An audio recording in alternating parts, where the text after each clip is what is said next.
Nandana Braja Janaranjana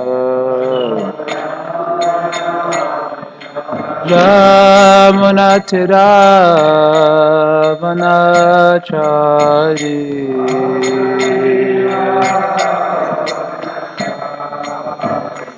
Jaya Radha Madhava Kunja Bihari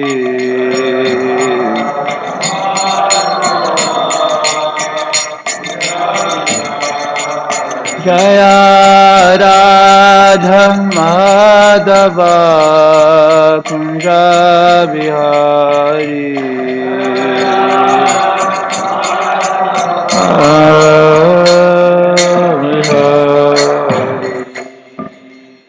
Jayam Vishnupad Paramahംsa Parivraj Kacharya Shuttara Shuttashi Srimad Divine Grace Bhaktivedanta Swami Prabhupada Ki Jai Rajagrantha Srimad Bhagavatam Ki Jai Gaur-Nandi All glories to the Devotees All glories to Shri Shri Guru and Gauranga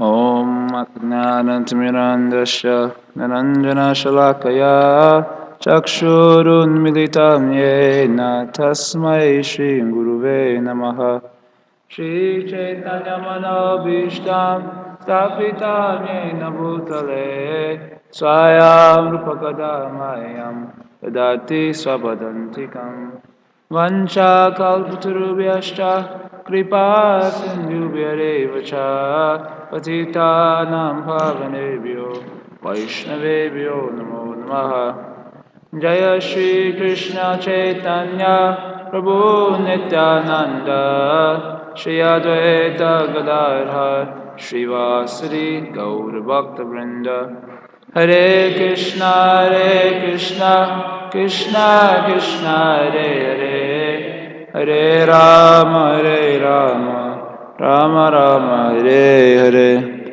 O Namo Bhagavate Vasudevaya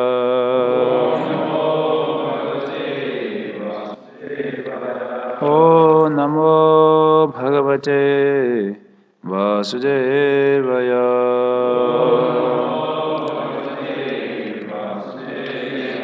O Namo Bhagavate Vasudevaya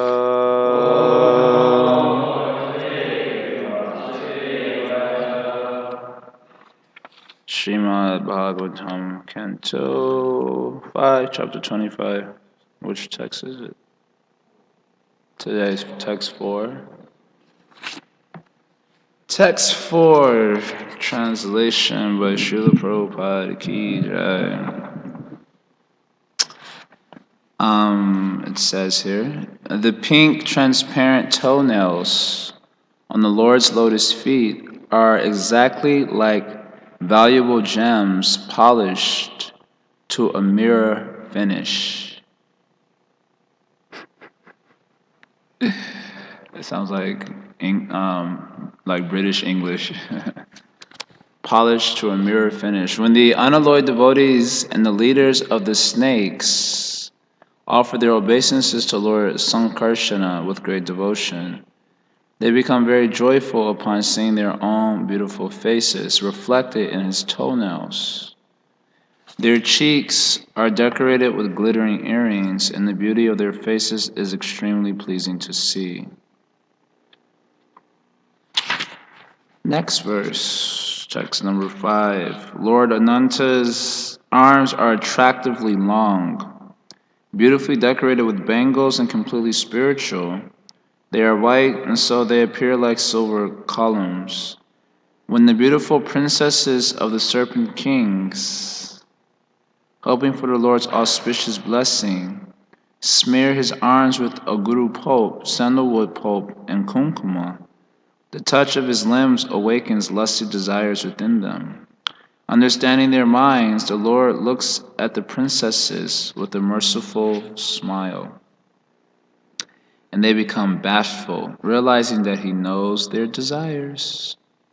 Then they smile beautifully and look upon the Lord's lotus face, which is beautified by reddish eyes, rolling slightly from intoxication, and delighted by love for his devotees.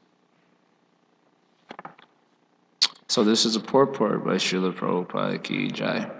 When males and females touch each other's bodies, their lusty desires naturally awaken. It appears from this verse that there are similar sensations in spiritual bodies. Both Lord Ananta and the women giving him pleasure had spiritual bodies.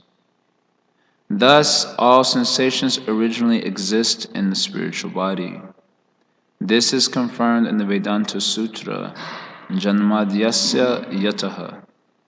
Srila Vishwanatha Chakravarti Thakur has commented in this connection that the word adi means adirasa, the original lusty feeling, which is born from the Supreme. However, spiritual lust and material lust are completely different as gold and iron. Only one who is very highly elevated in spiritual realization can understand the lusty feelings exchanged between Radha and Krishna, or between Krishna and the damsels of Braja. Therefore, unless one is very experienced and advanced in spiritual realization, he is forbidden to discuss the lusty feelings of Krishna and the gopis. However, if one is a sincere and pure devotee, the material lust in his heart is completely vanquished as he discusses the lusty feelings between the gopis and Krishna, and he makes quick progress in spiritual life. Srila Prabhupada Ki Jai. So, from these descriptions, it appears that Ananta has a human form as well as a snake-like form. Understand? I think the previous descriptions we were hearing how Anantadev has so many hoods, and the universes are standing on his hoods, right? That's the descriptions you were all hearing the other day, yesterday, or whatever. In today's descriptions, though, it's talking about his toenails and his arms, and how there are various denizens of the lower regions who are massaging his limbs with various ointments and so on. So it appears here that Ananta has two types of forms. One is like a snake form, and one is a human-like form. That's a simple point, right? And so here, his body is completely spiritual, although he was described as tamasi. And you remember this? He was described as tamasi yesterday. Why was he described as tamasi?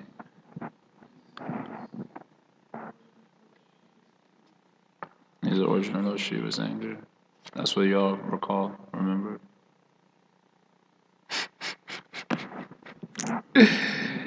So he's called as Tamasi, yes, because he's a supervisor of the mode of ignorance, or Lord Shiva. But his form is not ignorant, his form is transcendental.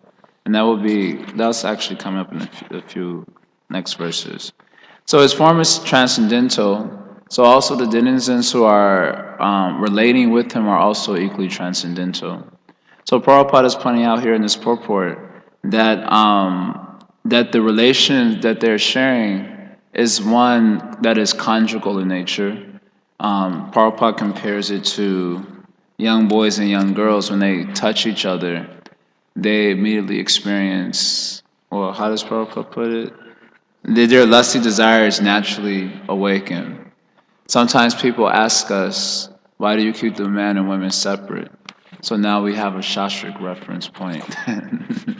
Next time someone asks us this, we'll just read the sentence. When males and females touch each other's bodies, their lusty desires naturally awaken. Therefore, there's a reason that we keep them separate. And the same reason why we keep the boys and girls bathroom separate. There's intelligence behind that. Because this is a natural reaction to touch. If one touches the object of sex desire, their lusty desires naturally awaken. So so Prabhupada's pointing out here that Anantadev's body is spiritual, and so also the denizens who are relating to him, they're also spiritual. And a similar sensation is being experienced on the spiritual platform. So when they touch Lord Ananta's arms, these lusty desires become awakened. So, just in case anyone's scared about spiritual life lacking some experience, because when we see self-realized souls in the spiritual world, they're very in the material world. Their characteristic is sober. Dirash tatra namuhyati. Krishna describes for one who understands that there's a difference between consciousness and matter. Then their disposition in the material world is one of sobriety.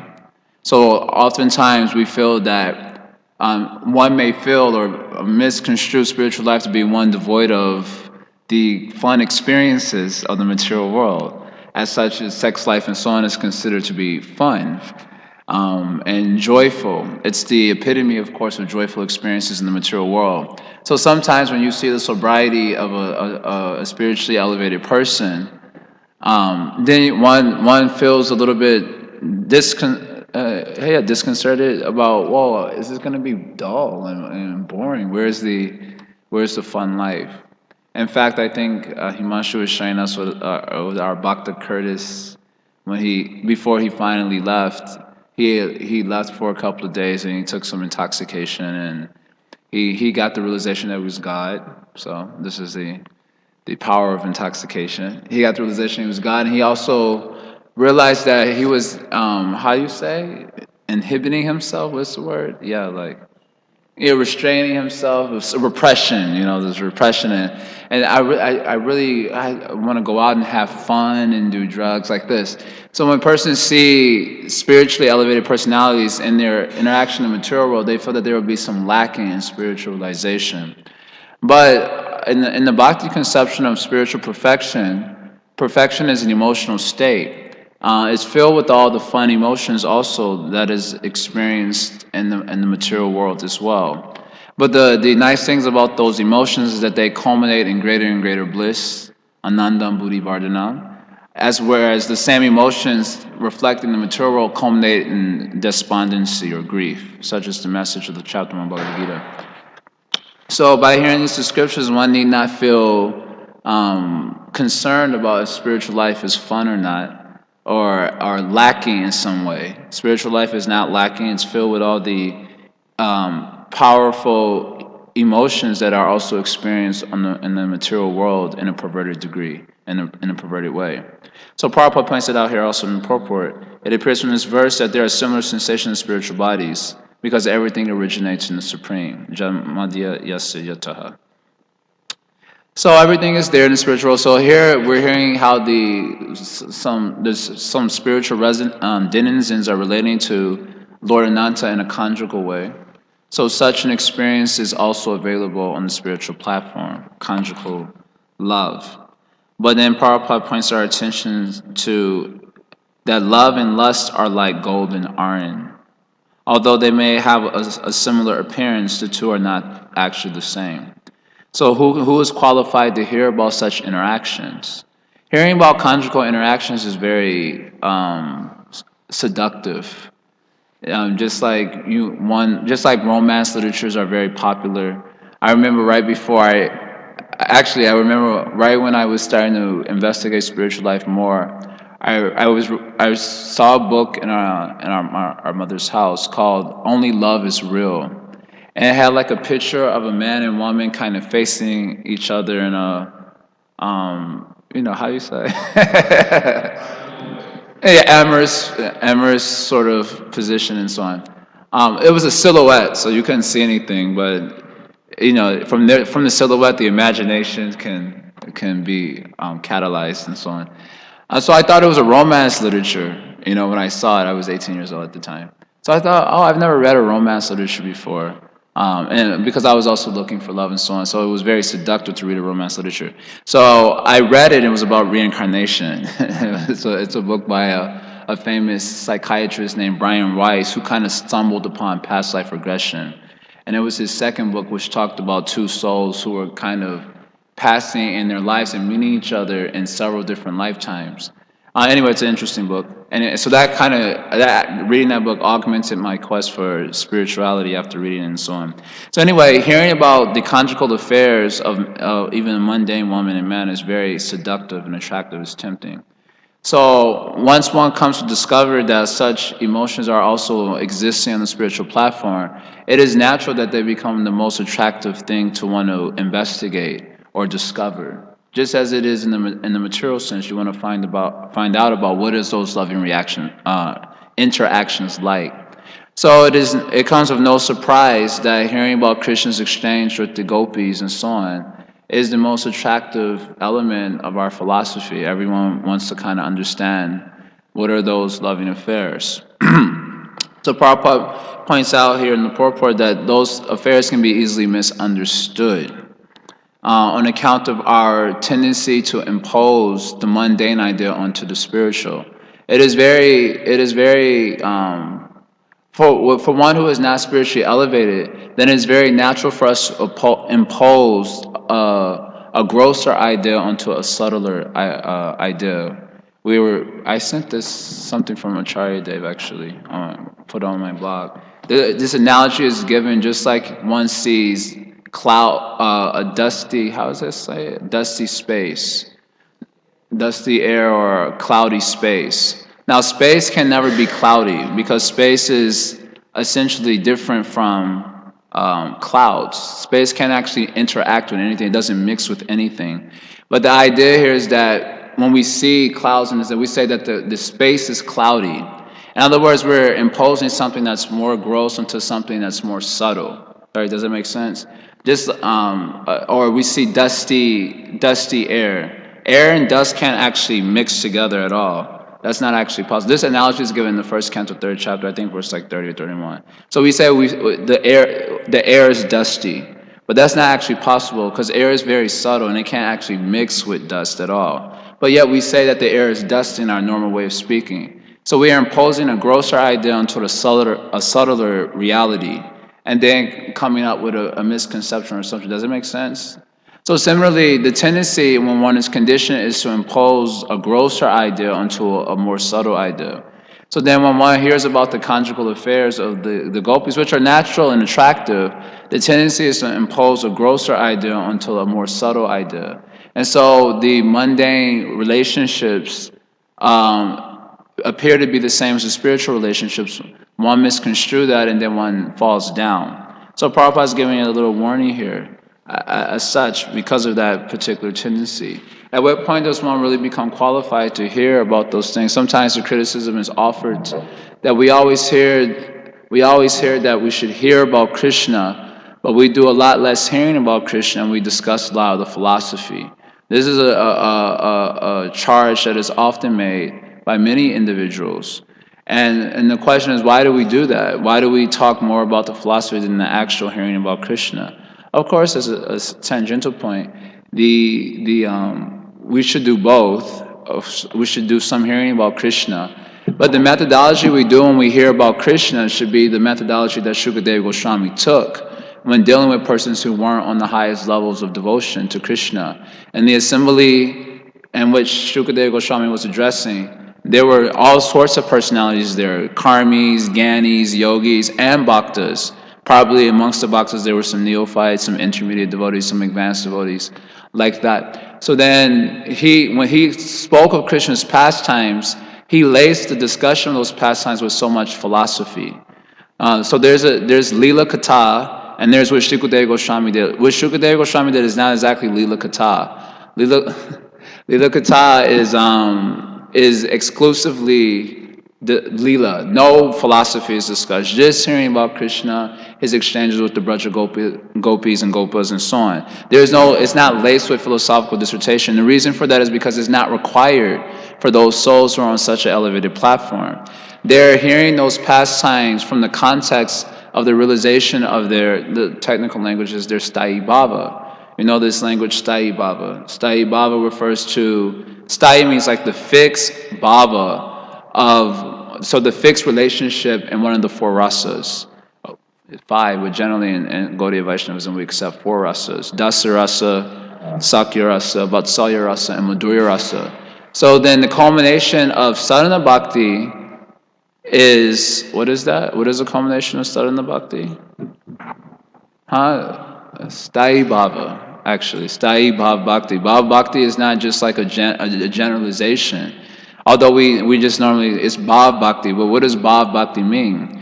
The platform of Bhav Bhakti is not different from the attainment of what is also called the Swarup Siddhi, where one realizes the perfection of his own Sthayi Bhava, or eternal fixed relationship with Krishna. So when Leela Katha is going on, they're hearing that Katha from the context of their Sthayi Bhava. Or for advanced sadhakas who are completely detached from matter, they are also hearing those pastimes with the view of cultivating those particular sentiments. But what Shukadeva Goswami does in the Bhagavatam is when he discusses the Leelas, he laces it with a lot of philosophy. Why? Because there's so many personalities who are not spiritually elevated. So if they hear exclusively Leela Katha, then this conditioned natural tendency of aropitam is the Sanskrit word of imposition takes place, where they will impose their mundane idea onto the spiritual. So then, therefore, after discussing the pastimes of the Braja Gopis with Krishna, Parikshit Maharaj poses a question: how could Krishna dance with other people's wives? Now, Parikshit Maharaj is now on such a platform where he needs to ask that question. He understands what is Krishna's position. But because he knew there were so many people in the audience that weren't on that level, and this doubt would have come up in their mind naturally on account of not being so elevated. So he asks this question, in which Shukadeva Goswami speaks somewhat, how you say, like in a chiding, he kind of chides the audience through Parikshit Maharaj. You know this example of, what is it, how does Prabhupada call it? It's a Bengali saying. You chastise the daughter-in-law through the daughter. Because you don't have a proper relationship with the daughter-in-law. So she's doing something that's like really irritating you, you know? And so when the daughter comes home, you just start blasting the daughter, and she's like, what's going on, you know? But you do it in front of the daughter-in-law so that she can understand that this is her fault. And that way you indirectly address her because of the lack of natural relationship. So also, Parikshit Maharaj speaks sort of somewhat chidingly to Parikshit Maharaj in order to address the audience who has this tendency to impose mundane reality or a gross reality onto a more subtle reality, like the pastimes of Krishna and the Brajagopis. So then, this charge is sometimes made by devotees, even in our movement, that why are you spending so much time discussing the philosophy and less time hearing about Krishna when you say that we should just hear and chant about Krishna? You know, I don't think that's a very fair charge, because hearing any part of the Bhagavatam is certainly hearing about Krishna. There would be no reason for Parikshit Maharaj and Shukadeva Goswami to engage in such a long discussion if it wasn't also Krishna Katha. And then the other point is that why not directly hearing about Krishna's pastimes exclusively or more exclusively is because of this point of lack of realization. It is not that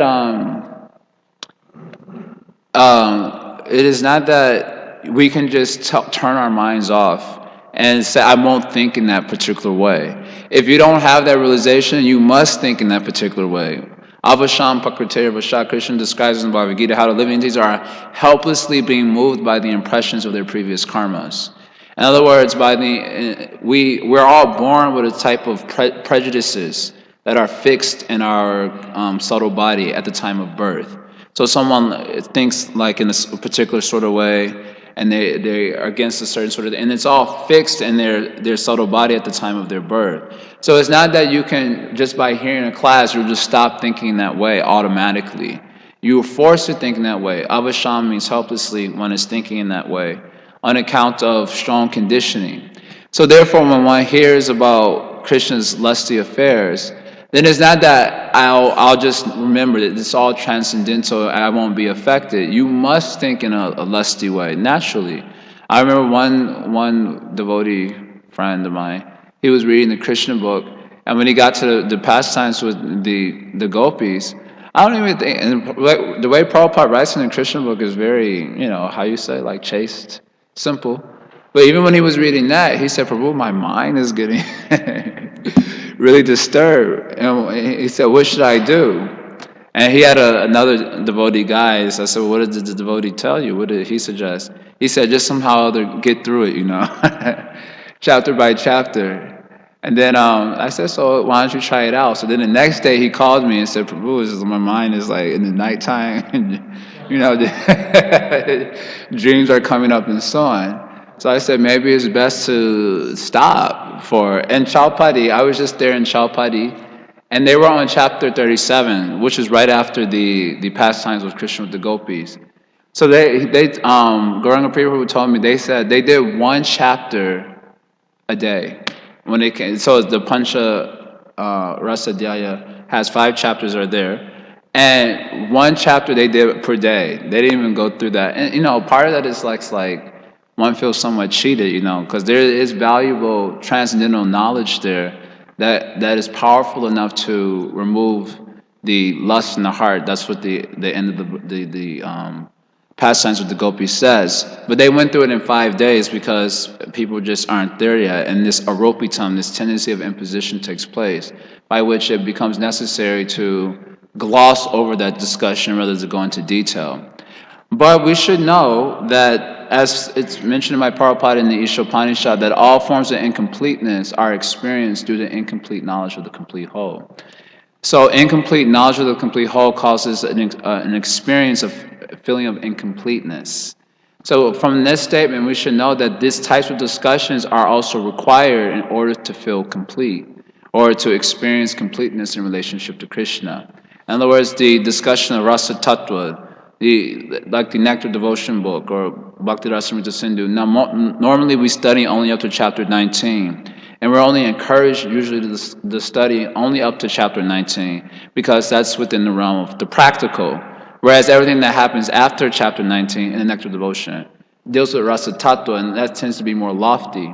But we should know that that knowledge was placed there for practitioners, actually, in order to help them experience completeness in relationship to the Absolute. As Prabhupada says, again, all forms of incompleteness are experienced due to incomplete knowledge. So Rasa Tattva is also part of the knowledge that's required for us to be able to enter more deeply into Krishna consciousness. So then at what point does a person become qualified for such hearing, where it's actually effective and not detrimental, potentially detrimental? So Prabhupada says here, unless one is a very experienced and advanced in spiritualization, he is forbidden to discuss the lusty feelings of Krishna and the gopis. However, if one is a sincere and pure devotee, the material lust in the heart is completely vanquished as he discusses the lusty feelings between the gopis and Krishna, and he makes quick progress in spiritual life. So this is a very important sentence that Prabhupada brings out. At what point does someone become qualified to really get into those types of discussions, by which it vanquishes all unwanted things in the heart, the mundane lust in the heart, and one can make quick spiritual progress? So then this discussion is there mentioned by Rupa Goswami. The first thing that is required for this type of hearing is called lobha. Lobha means greed for the absolute truth. And it's not that anyone can just say, I have lobha. One fine day you wake up and you have lobha. Lobha, the context of following Vaidhi Sadhana Bhakti and Gaudiya Vaishnavism as presented by the Goswamis is for the purpose of generating genuine lobha. Lobha is the minimum qualification for practicing what's called Raganuga Sadhana. And Raganuga Sadhana, you have these 5 stages known as Shravanam Dasha, Varana Dasha, Smaranam Dasha. You know these things? Apani Dasha and Sampati Dasha. You know this language? Prabhupada discusses this in Nectar of Instruction. Nectar of Instruction means the text number 8. The essence of all, the Upadesha Saram, the essence of all instructions is discussed, in which Prabhupada brings up this discussion of Shravanam Dasha. These 5, Dasha means stage. So these 5 Dashas, beginning with Shravanam Dasha does not refer to Shravanam of the 9 forms of devotional service. Shravanam, Kirtanam, Smaranam, and so on. The Shravanam Dasha that's mentioned there is actually exclusive in the context of Raganuga Sadhana Bhakti. And Shravanam Dasha refers to hearing exclusively the pastimes of Krishna, which relates to the particular bhava that you're trying to cultivate in relationship to Krishna. So spending most of the time hearing and chanting about those particular pastimes is called Shravanam Dasha. It's in the context of wanting to understand and realize a particular type of bhava of one of the Braja Gopis or Gopas and Braja in the spiritual world. So when do you become qualified for that type of practice? I mean, it begins there. I'm not going to go through a detailed discussion of all the stages, but it begins with Shravan and the job. When do you become qualified for that type of practice, where one is hearing exclusively, or for the most part, only activities which nourish one's particular bhava? This is called as these all have technical names. Where when does one come? I'm trying to think of the name right now. Nija, huh? No, no. It has a Nija. I'm forgetting a word here. Anyway, it'll come back to me later. In the context of cultivating Raganuga Sadhana, this becomes an essential element of hearing things that exclusively nourish your own bhava in relationship, the bhava that you're trying to attain in relationship to the absolute. But the main criteria for doing that is not that I just want to do that. The main criteria is lobha. So, and lobha means intense greed. This is the only thing that's mentioned by Rupa Goswami as qualification for Raganuga Sadhana. But then, how does one know if one's lobha is genuine or not? Because Srila Bhaktisiddhanta took a lot of issue with how Raganuga Sadhana was being applied in his time. And therefore, he took a revolutionary approach to sadhana bhakti by apparently emphasizing only Vaidhi bhakti. And for this reason, many people are against Srila Bhaktisiddhanta outside of the Gaudiya Math, which includes ISKCON. Many people are actually against Srila Bhaktisiddhanta because of this. They speak very disparagingly of Srila Bhaktisiddhanta because of his revolutionized approach to sadhana bhakti. And there's a reason for this, because he took issue with the way it was being applied. People who were still showing attraction to the mundane features of material existence and simultaneously trying these various esoteric practices of Krishna consciousness. Then it led to degradation of the pure line of thought in the Gaudiya Sampradaya. A degradation which, of course, is still continuing on today. So how does one know when one's lobha is genuine greed for the absolute? Jiva Goswami comments in the Bhakti Sandarbha that lobha is genuine when there is complete detachment from matter. Then from that platform, it can be said that one has a genuine lobha. The lobha means that the greed for the absolute becomes so intense that there can be no desire for other things. The desire for the absolute is so intense that other desires can't penetrate it. So lobha is a very deep thing. Mukunda Goswami, he's one acharya who also gave a commentary on the Bhakti Rasamrita Sindhu. He said that it is more rare to achieve lobha in sadhana bhakti than it is to achieve bhava by Vaidhi bhakti. Such as he speaks in a somewhat discouraging way about the actual attainment of genuine lobha. Anyway, so the point is that when one becomes a sincere and pure devotee. So sincere and pure devotee means a Uttama Adhikari. Uttama Adhikari is different from a Uttama Bhagavat. Uttama Adhikari means eligibility. So one who has the greatest eligibility for further advancement in sadhana. So one has to become an Uttama Adhikari. That doesn't mean he's an Uttama Bhagavat, but an Uttama Adhikari. This language is given by Bhaktivinoda Thakur. At which stage does one become an Uttama Adhikari, or a pure devotee? A pure devotee means a pure sadhaka, eligible for these higher levels and esoteric aspects of the practice. When does it become such a adhikar, Uttama Adhikar? Then that is identified at the stage of ruchi, according to Bhaktivinoda Thakur, and also Jiva Goswami. He calls it Jataruchi, Sadhana Bhakti, Raganuga Sadhana Bhakti. So at the stage of ruchi is expressed by Lord Chaitanya as Nandanam Najanam Nasundarim Kavitamba Jagadisha Kamaye, which happens to be a verse which demonstrates detachment from matter. Nandanam, I don't want any dhanam, wealth, I don't want any women, I don't want any followers, I don't even want liberation. All I desire is your pure devotion, birth after birth. So this verse of Sri Shastrakam is an expression of the ruchi platform of sadhana. So the ruchi platform of sadhana exhibits such detachment from matter. At that stage, Jiva Goswami identifies as a stage of genuine lobha for the absolute, at which time more esoteric practices of Krishna consciousness become more relevant for an individual. Otherwise, the hearing that we do is because we have lesser realization. Our hearts are filled with anarthas. We're not even equipoised in the face of duality. And therefore the need for hearing so much philosophy and so on comes up, especially when you live in the Western countries or outside the context of a protected environment like Braja, and you're just hanging out with sadhus who are totally relishing prema bhakti rasa or something like that. If you don't have that type of association, then the requirement for hearing the philosophy becomes important as well, or at least taking a chaste approach to the topic, to the leelas, as Shukadeva Goswami takes, becomes necessary, because we're not able to distinguish the difference between lust and love. For example, I'm just going to conclude with this example. In Krishna's Leela, where the cowherd boys ask Krishna, they tell Krishna, Krishna, we are hungry, and there's this big demon in the Talavan forest who are keeping us from getting the tall fruits. So we are feeling very hungry, so can you go and kill that demon so that we can eat the fruits?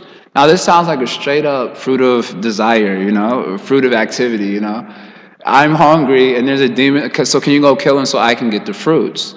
But so when we read that pastime without the context of the emotional content of the gopas, then we say that's isn't that fruitive? It looks very fruitive and materialistic. I want something, go kill that person because he's an impediment to what I want, so I can get that something. The Acharyas, Vishwanath Chakravarti Thakur points out that the gopas were actually wanting to feed Krishna. But they knew that if they asked Krishna directly, that he would say, no, it is okay, I don't want anything. But they knew that Krishna was attached to them. So they said, if we say that we're hungry, then Krishna will get the fruit for us, and that way we can give it to Krishna. But if we ask him directly, then he will say, no, it is okay, I don't want anything like that. And that way, out of their love for Krishna and their understanding of Krishna's attachment to them, then they express their love in this particular way, which looks externally just like a fruit of desire, but it was actually based on profound love and desire for service to Krishna. That's a very simple example, because I think it makes the point clear that when you're reading it without the emotional content of the eternal resonance, then it looks very much similar to the mundane emotions. And therefore the need to really understand the philosophy in order to elevate our hearts to a platform where we can enter into the emotional content of the resonance of Braja from a platform of self-realization. Like that, so these are some points that I just gathered. If someone wants to ask something, okay, so here, and then, yeah. Hare Krishna, Prabhu. Thanks for the class. You say that in the Shikshastaka, that verse that you mentioned comes from the platform of Vaidhi Bhakti. The Ruchi platform. Ruchi platform. And I was wondering, what about the rest of the verses of the Shikshastaka? Yeah, okay. So the first verse is an expression of all the stages of bhakti from Shraddha to Prema. So first Lord Chaitanya says, Param Vijayate, Sri Krishna Sankirtanam. So this Param Vijayate is identified as the stage of Shraddha, because Lord Chaitanya is himself saying it in order to invoke faith in this process. Param Vijayate. So if the Lord is saying it, and we have some faith in the Lord, then we'll have faith in what the Lord is indicating as the best process for. So then, Param Vijayate Sri Krishna Sankirtanam. So Sankirtanam refers to the stage of Sadhu Sangha, for Sankirtan is done in the association of sadhus.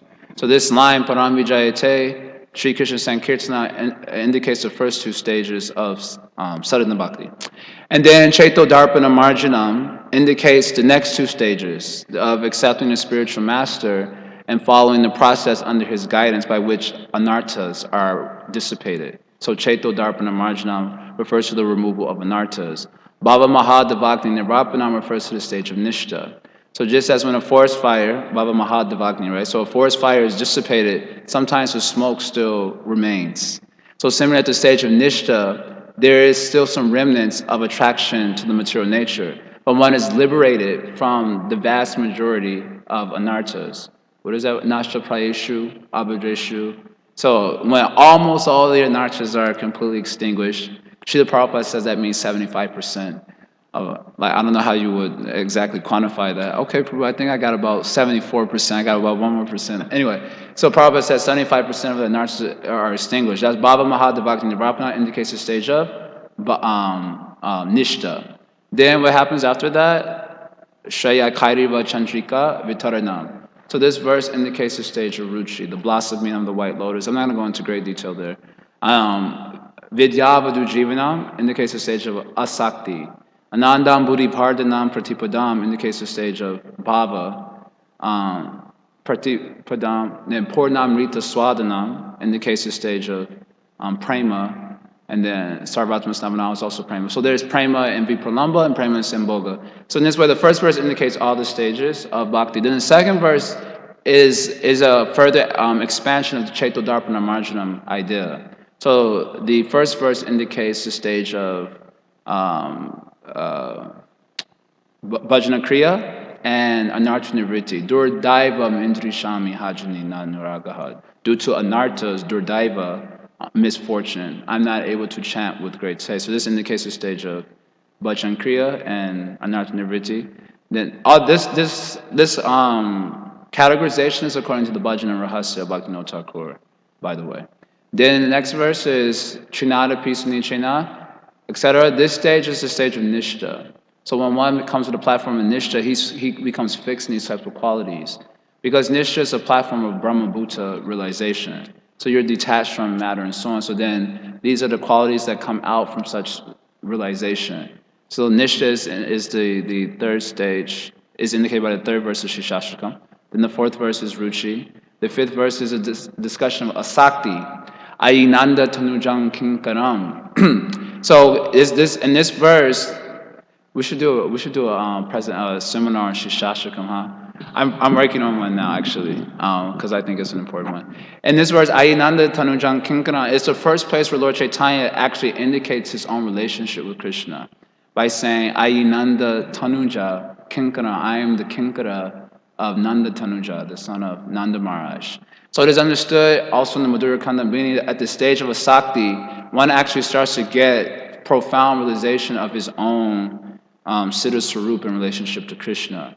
It means it's revealed at this stage. There are three ways where one's Swarup can be revealed to him according to the Ragvartma Chandrika of Vishwanath Chakravarti Thakur. One way is that the spiritual master reveals it to you by dint of his own spiritual realization, or some powerful Rasik Guru reveals it to you, which was the practice that was going on in our tradition for a long, long time.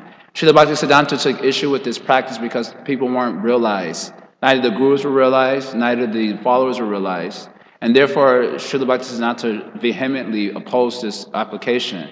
There is a third way this realization can come, and that's by bhakti herself. Bhakti infused within the heart can give all sorts of realization. And this is told by Vishwanath Chakravarti Thakur and Ragvartma Chandrika, and also by Krishnadas Kaviraj Goswami in his commentary on the Krishna Karnamrita.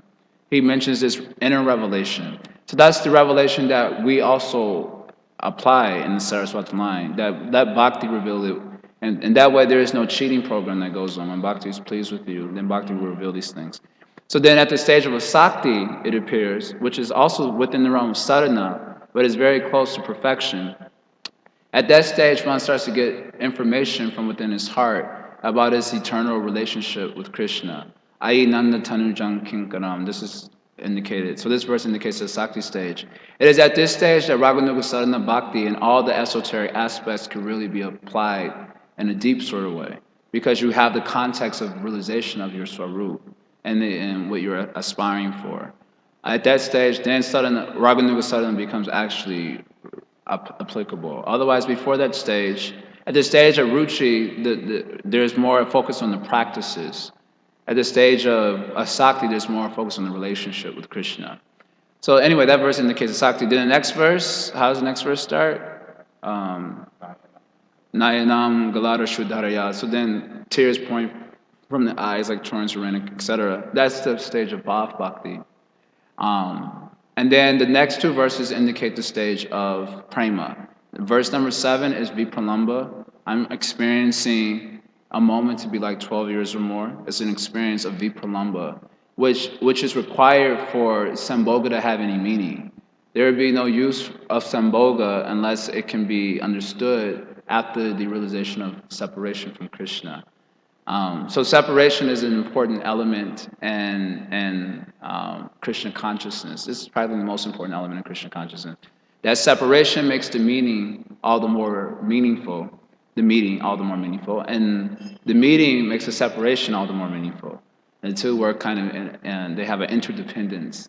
And so in Krishna's pastimes, you'll see that this is always taking place, separation and meaning separation. Krishna goes to the forest with the gopis, or with the gopas, and then the gopis and the elderly gopis, and they all feel separation from Krishna. And that causes them to sing in Sankirtan. And then Krishna comes back, and then there's Sambhoga, and then in Bhagavatam, when the Sambhoga is described, it's so amazing how all the cow...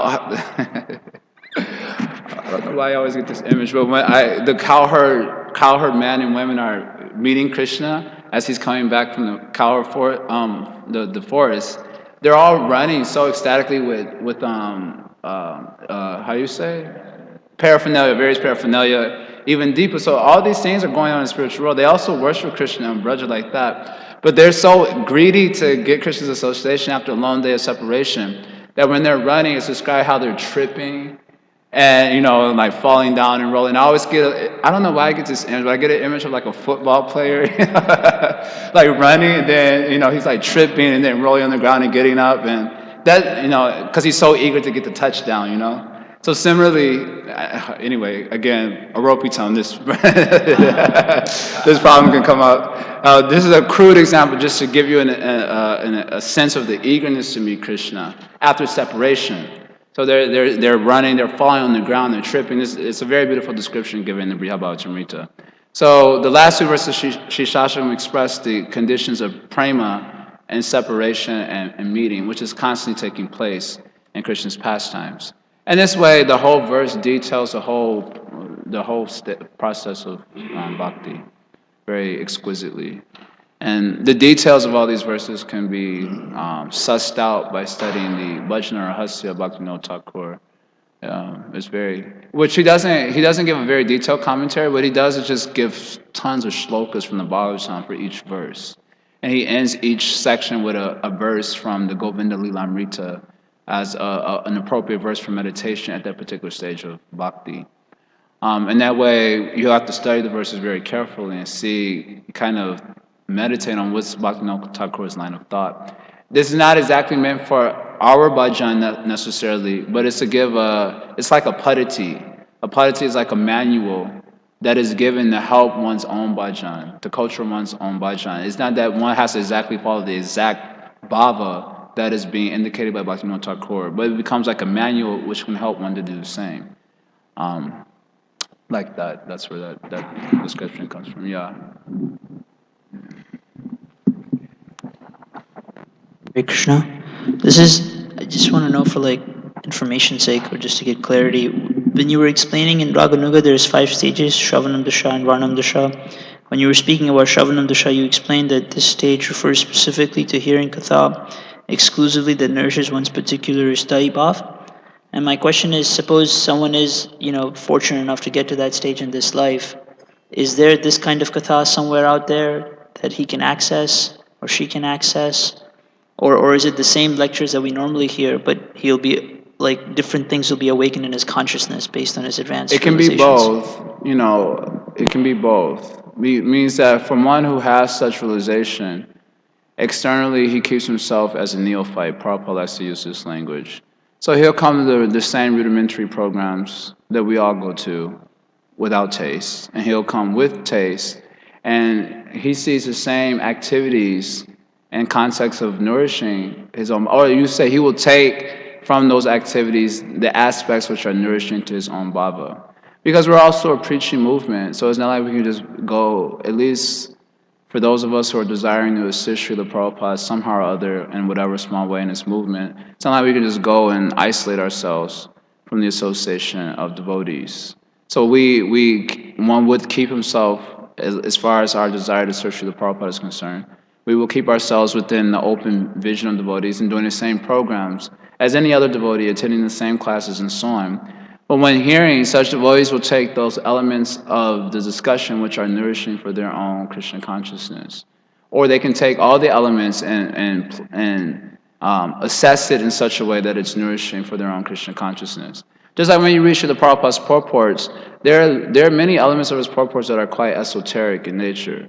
And usually those sentences are glossed over because none of us understand what they're talking about. But for such a devotee, he can take all those various elements and take those elements in order to nourish his own Krishna consciousness in such a way. And whereas the other, and I'm talking about a practitioner. Now, if you're perfected soul, you can relish everything. And you can see it from the context of your relationship, because you're already situated in your relationship. But when you're trying to cultivate that, practice is different from perfection. So sometimes we hear that the devotee relishes everything. But what type of devotee? One who's already got the context of the realization of his relationship with Krishna. Whereas the practitioner will be a little bit more discriminating for the purpose of gaining that relationship that he's trying to culture. And so for practitioners who are advanced practitioners in the practice, they will take elements from the basic rudimentary program. Just like Krishna's, the various programs of deity worship are also taking place in the times of day and Krishna's performing his Ashtakaliya Leela. So various advanced devotees may be coming in the Mangala Arati with that type of context in their mind and finding the Mangala Arati very relishing. Whereas the rest of us are like, man, when is it going to get over? He's playing Mridanga too loud. This one's singing too loud. He's a little off. And so there will be different emotional content going on for both practitioners. Otherwise, it is also highly possible that, at least they might find other Sangha within our movement. I'm sure they're also within our movement.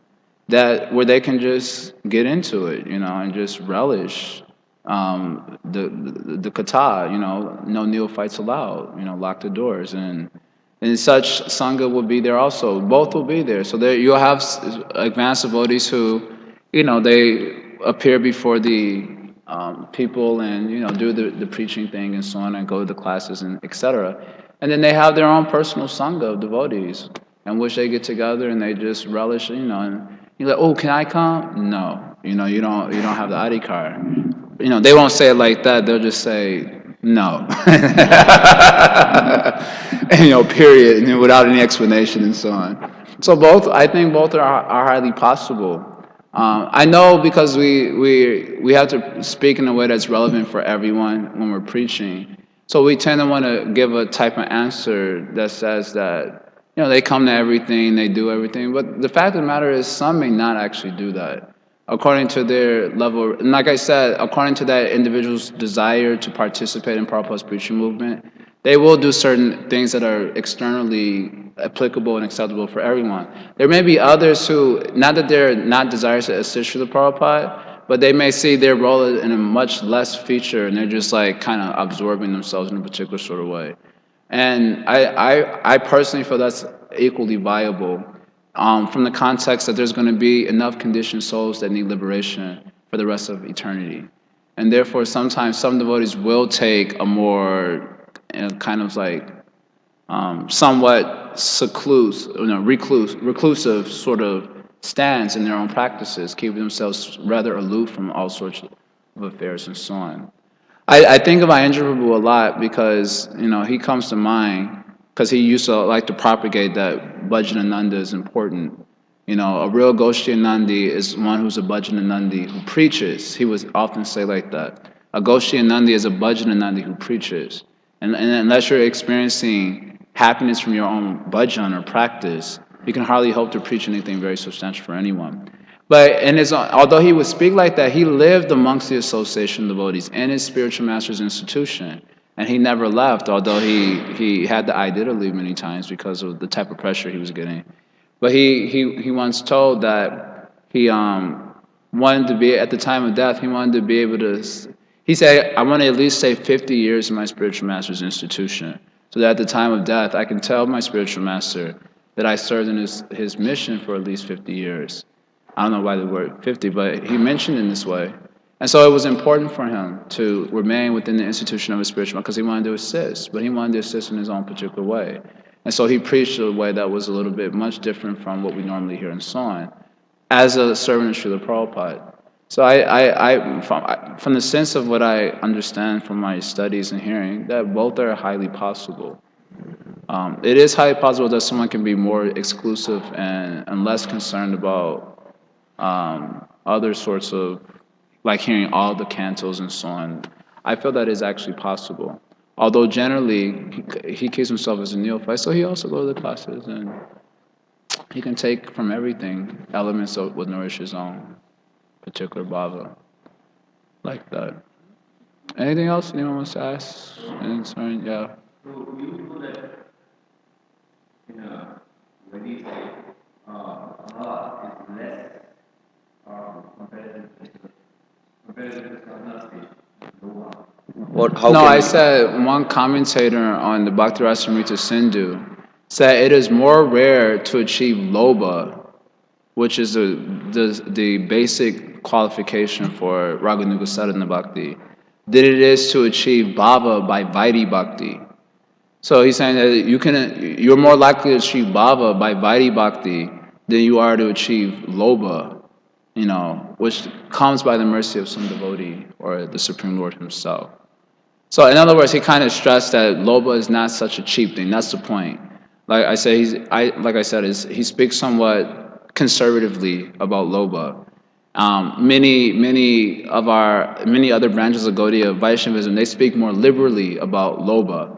Like I say, if you have an attraction to the Braja Gopas and Gopis and the pastimes, and that itself is loba, which can be true in a certain context because Bhaktivinoda Thakur says that just as Sadhana Bhakti has 3 stages, you can have Kanishta Adhikar, Madhyam Adhikar, or Uttama Adhikar in the stage for Vaidhi Bhakti. So Bhaktivinoda Thakur mentions that also for Raganuga Sadhana Bhakti, there are also 3 stages based on the intensity of the loba. So there can be like a Kanishta loba, a Madhyama loba, and an Uttama loba. And so someone just has the idea of Braja Bhakti, it can be said that he has loba in a Kanishta sense. Kanishta sense means that he's attracted to the ideal of Braja Bhakti, which is natural, which you would think would be natural by joining the Gaudiya Sampradaya, that you get attracted to the idea of Braja Bhakti because that's the idea that we're propagating. But because you require so much of your intellect in order to keep you from deviating, so your loba is not very strong.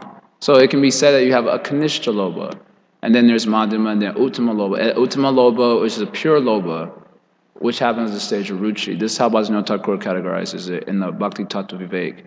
And at that stage, that loba is so intense that the attraction to matter is weaker, is practically not there.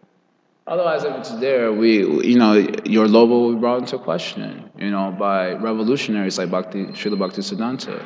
What type of loba is this? You're still hanging out with women and so on, like that, for which people don't like, but he makes us take an honest approach to our level of realization. Your answer perfectly makes sense, but Prabhu, what I was understanding, correct me if I'm wrong, if in Vaidhi Bhakti, when you increase to the bhava stage, it culminates into the Raganuga stage, loba. No.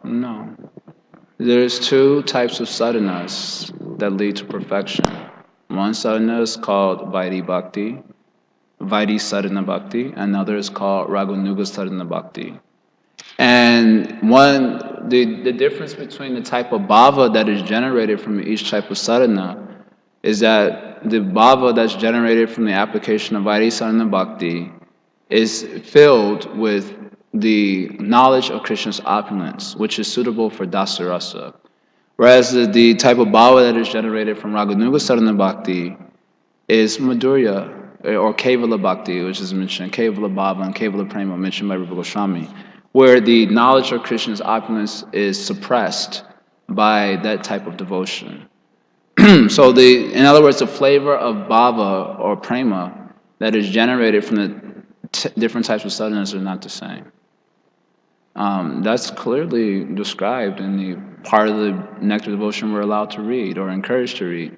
This description is clearly given. So it is not that automatically by following the rudimentary programs, automatically one's going to get loba and etc. That Loba is actually a gracious grant of Sadhu or Krishna, according to the Bhakti Rasamrita Sindhu. So one has to gain it from a devotee who's filled with such type of devotion in his heart. And then according to his maturity of practice, he becomes eligible to actually apply those aspects of sadhana himself. But to get the minimum qualification is really a gracious grant of the Absolute in the form of God or his devotee. So it's not that it's exactly automatic. That I'll follow Vaidhi all the way up to Bhava, and then from Bhava I'll become eligible for sadhana. That doesn't make sense. It's not that you have to become perfect before you're eligible for practice to become perfect. That will be a highly clumsy understanding. So there are two paths that lead to perfection in bhakti, and they generate a different flavor. Bhava is bhava, it's spontaneous, but the flavor of the bhava is different. Yeah, so I saw his hand in his hand, and then you can go. You can hand it to Himanshu, and then he wants to ask something. It's a quick question. You were saying that loba you get by the mercy of a devotee. So I'm assuming or that the Lord. Okay, so in case of getting it from the devotee, I'm assuming you get it by hearing from that devotee. So how should we hear from such a devotee that we can get their inner By mood? hearing. You hear from the devotee by hearing. Generally, the idea is that he wants to ask something. Nice. Generally, by hearing, it means by hearing the 10th canto of the Bhagavatam and so on. But in the general, it means by hearing from the devotee who has that sort of attraction, because it's coming from the context of that inner emotional content, that anything he speaks is going to be filled with such emotional content. And so there's why it's mentioned that Bhaktivinoda Thakur mentions in Chaitanya Shikshamrita that the Bhav Bhakta, he can elevate the sadhaka immediately to the stage of ruchi just by his personality, which I always found really a remarkable statement, because when he describes the sadhakas, he says Vaidhi sadhakas or rag sadhakas, they can only elevate a person to faith by their teaching and example. So therefore, we always hear about the importance of understanding the Siddhanta and setting up a proper example. But the Bhav Bhakta, it says by his personality, he can elevate a person to the stage of ruchi. So that means that his personality becomes so attractive, and everything he speaks will be filled with his particular emotional content in relationship to Krishna. So anything you hear from such a person will be attractive to you and generate an attraction to his ideal, even in a subconscious sort of way, where it may not be so much in the forefront of the mind in the very beginning, but even in a subconscious sort of way, that type of attraction is generated just by being with him, and his personality is filled with such. And I practically have that experience, that's exactly what happens. Even if they don't speak esoteric things to you, although hearing generally means hearing the 10th canto, but I do have the experience that even if one doesn't speak such things to you, just by being with them, all of a sudden that ideal comes in your heart by hearing anything that they speak to you. Because whatever they speak is filled with that emotional content, such as the power of their devotion to God. One time I heard a nice little story, Prabhupada's story, where I forget what the context was, but something bogus was going on or something. So Prabhupada said we should drop bombs on them, and he said it in a very like seriously kind of partially playful but kind of serious mood. We should drop bombs on them. So one devotee asked a senior devotee, he said, how am I to understand this? The devotee is supposed to be all compassionate and merciful, and he's talking about we should drop bombs on them and so on. How am I supposed to understand that? And so this devotee gave a very interesting answer to the senior devotee. The senior devotee told that, well, Prabhupada, his own Baba was as a cowherd boy. And there's a lot of evidence demonstrating that. And Prabhupada himself indicating that in these several places. Even his own poem indicates that his own Baba was in the Sakya Rasa. So this devotee explained that Srila Prabhupada's own Baba was actually coming out. So a cowherd boy, that's not going to be such a significant. We should drop bombs on them, If for one who has that type of inner emotional content, then it's a playful statement and serious but playful at the same time. And so the emotional content of Prabhupada was so situated. So this devotee explained that Prabhupada's bhava was just coming out. Although they try to conceal it, by their dhirashtratanamurti, by their sobriety. But naturally, because of the nature of emotion, it comes out naturally and spontaneously. And so his own bhava was coming out. So although hearing can generally mean hearing the 10th canto, it could just mean associating with them and just sucking in their personality, or rather I should say being sucked in by their personality, which is all attractive, just as Krishna is all attractive. So Krishna Shakti, Swarup Shakti is all attractive.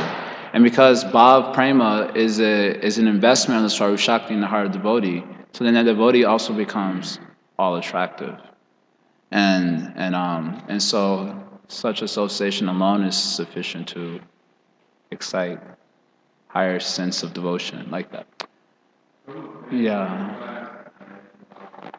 One point that I wanted to make was early on in your class you mentioned reading about Krishna book, and I heard from one devotee early on in his devotional life that we should read it with a lot of enthusiasm and a lot of focus, not like a newspaper or something like that, because then we'll be able to qualify that what Krishna Bhagavan is doing, we cannot do. So we will see the Ras Leela and other Ras as something only Bhagavan can do, and we will not try to imitate those activities in our own life as jivas here in the material world. Second point is a little bit of a technical point. I don't know if we want to really go into it, but just for clarification and importance, I'll mention that actually lobh, moh, kam, krodh, dam, matsar, kapat, these things are to be avoided.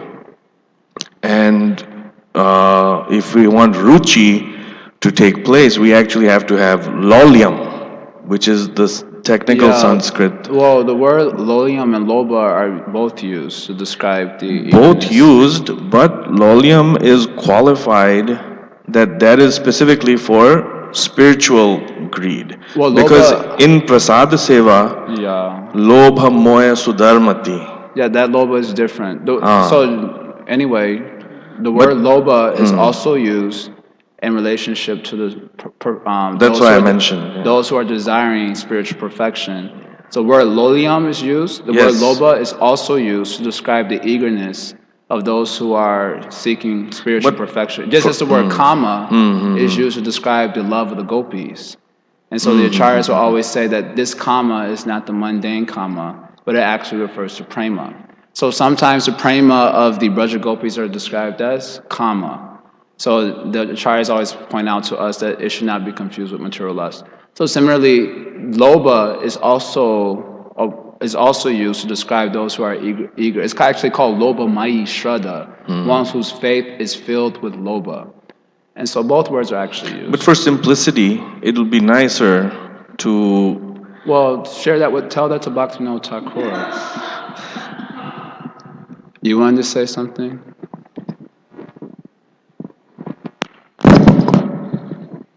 Hare Krishna, Prabhu. Actually, I have a question from your answer that many times we ask something from devotee and we hear no, that you are not allowed or this is no for you. And that makes you more. That makes us more interested in that thing. So how to take this message in a positive way or in a correct way as a neophyte devotee? Well, when I gave that example of the no, I was saying that devotees have their own kind of sanghas, and we don't know exactly what's going on, but we know we're attracted. And so we say, well, can we come to the program? They say no. So the only way you can get around that is if you could somehow sneak in, which is practically impossible. But then your question is, how do we take the no messages in a positive light? I mean, the best way to try to take it in a positive light, I mean, no one likes to be told no, right? But the best way you could possibly take it in a positive light is to see the need to gain adhikar for that particular activity, for which we're not being told no because it is not wanted for us, but we're being told no on account of our adhikar. So then we could try to take it in a positive way by trying to get the adhikar, for which the answer yes can come. Just like we sing every morning, Seva adhikar diya koro nijadasi. Please give me the Seva adhikar by which I can become a nijadasi. So similarly, we can try to take it positively in that way. Although if we're not humble enough, I doubt we will take it positively. But the messages get the a qualification. Sway sway adhikaraya nishta saguna parikirtita. Bhaktivinoda Thakur likes to use this verse that those who are, what is piety and impiety? Piety refers to being fixed according to one's adhikar. Sway sway adhikaraya nishta. According to one's adhikar, nishta, be fixed in that. That is called as piety. And impiety is just the opposite of that. Viparya means just the opposite of that is impiety. So when one tries to reach for something that's beyond his reach at a present stage, that is called as impiety. So the basic message of coming down in the Bhaktivinoda Thakur's line is that there should be proper adhikar. Bhaktivinoda Thakur talks a lot about adhikar in his literatures, and so also Srila Bhaktisiddhanta and Srila Prabhupada. So the no message is not no because it's not wanted for us, but it's a no because we may be unqualified. So then we have to just ask ourselves, what is the level of our realization? How do I hold up in the face of duality? And so on. You can just do a little self-check. How am I applying, nectar instruction 1 through 6? Am I very good at that? Can I avoid prajalpa, or do I still find taste for those? And so on. So then there's a reason why the no is there. Like that. That's the only way you could try to take it positively. Although I think some persons lacking humility, then they may take the no and, well, I'm going to do it anyway. At which point, there's a chance they might become degraded. If they lack the adhikar, there's a chance that we might actually become degraded. And so there's a reason why you don't cast pearls before swine. So on that very positive note, we'll end the discussion here. Srila Prabhupada ki Jaya.